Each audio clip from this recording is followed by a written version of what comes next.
श्री राम का मंदिर मिला है। गुलामी की मानसिकता को तोड़कर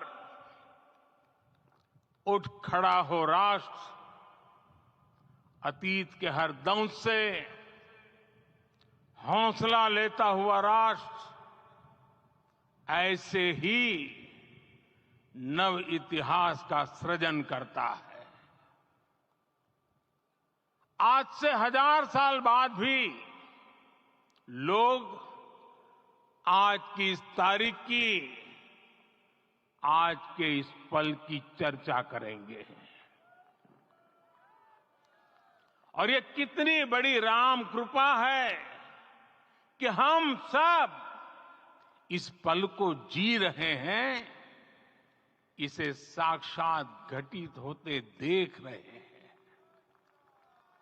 आज दिन दिशाएं हैं जो चांद पर तिरंगा लहरा रही है। वो 15 लाख किलोमीटर की यात्रा करके सूर्य के पास जाकर मिशन आदित्य को सफल बना रही है। जो आसमान में तेजस और सागर में विक्रांत का परचम लहरा रही है। अपनी विरासत पर गर्व करते हुए आपको भारत का नव प्रभात लिखना है। परंपरा की पवित्रता और आधुनिकता की अनंतता दोनों ही पथ पर चलते हुए भारत समृद्धि के लक्ष्य तक पहुंचेगा। मेरे साथियों, आने वाला समय अब सफलता का है। आने वाला समय अब सिद्धि का है। ये भव्य राम मंदिर साक्षी बनेगा भारत के उत्कर्ष का, भारत के उदय का। ये भव्य राम मंदिर साक्षी बनेगा भव्य भारत के अभ्युदय का, विकसित भारत का।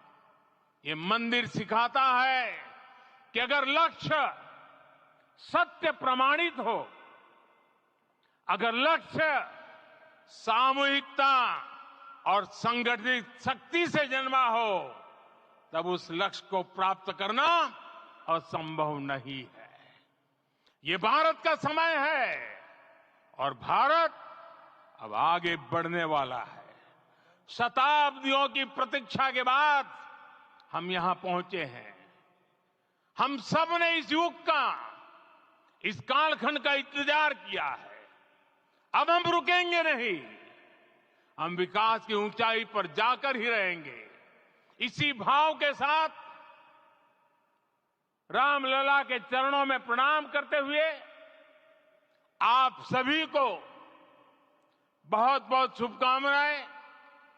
सभी संतों के चरणों में मेरे प्रणाम। सियावर रामचंद्र की, सियावर रामचंद्र की, सियावर रामचंद्र की। साथियों, आज देश में निराशा के लिए रत्ती भर भी स्थान नहीं है। मैं तो बहुत सामान्य हूं, मैं तो बहुत छोटा हूं।